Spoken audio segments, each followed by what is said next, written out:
Кредити для запуску власного бізнесу під 3% річних та зменшення кількості народних обранців.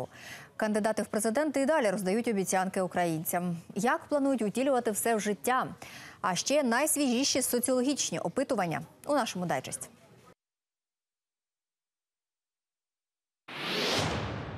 Незмінна трійка лідерів. Соцопитування, яке замовив фонд «Українська політика», визначило головних претендентів на президентське крісло. Перед веде Володимир Зеленський. У нього 20,5% голосів тих, хто вже точно визначився з кандидатом.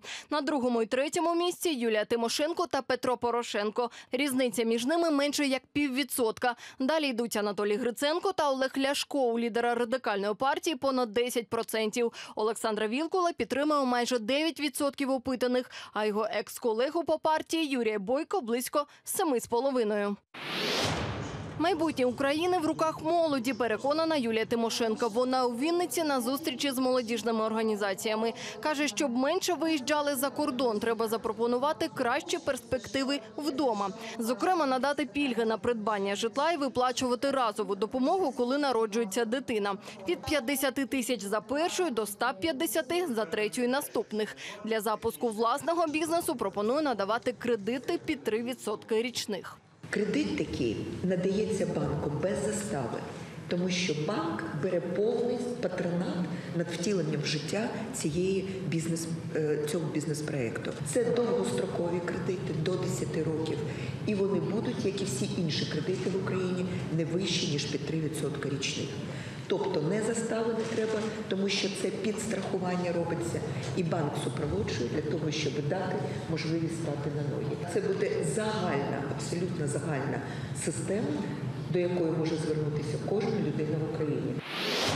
Одного звільнення голови «Нафтогазу» замало. Повернути державі 46 мільйонів доларів премій, виплачених працівникам компанії за перемогу над «Газпромом» у Стокгольмському суді, вимагає Олег Ляшко.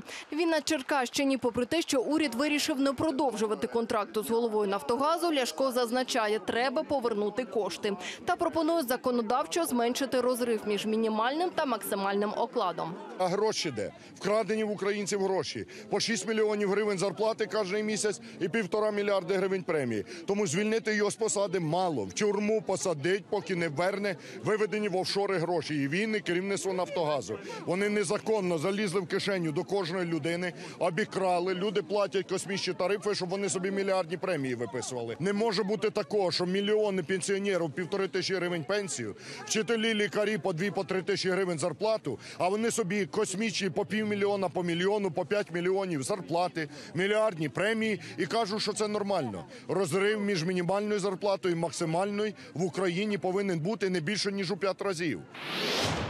Власне житло за доступними цінами. Олександр Вілкул сьогодні опікувався квартирним питанням.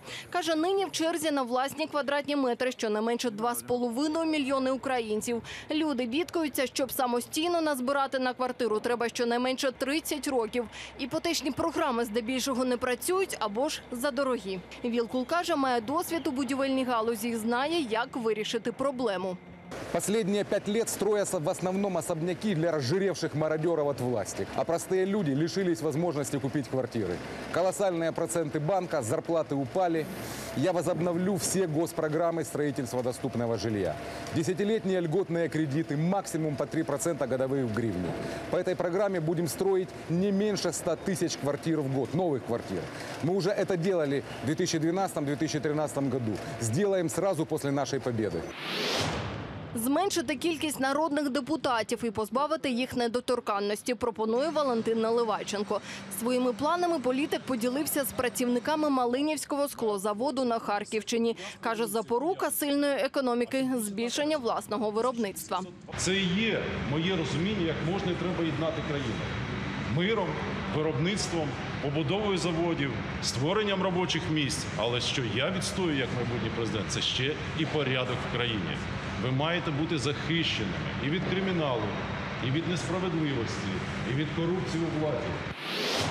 Кількість кандидатів меншає. Претендент на пост глави держави Сергій Кривонос заявив, що збирається зняти свою кандидатуру із перегонів. Каже, нині не час для маніпуляції думкою виборців. Головне, під час агресії Росії зберегти країну. Я роблю це на користь громадян та майбутнього України. Вважаю сьогодні в тих умовах, в яких знаходиться держава, недоцільним зміну Верховного головнокомандувача Збройних сил України. Юлія Барвинська, сьогодні канал Україна.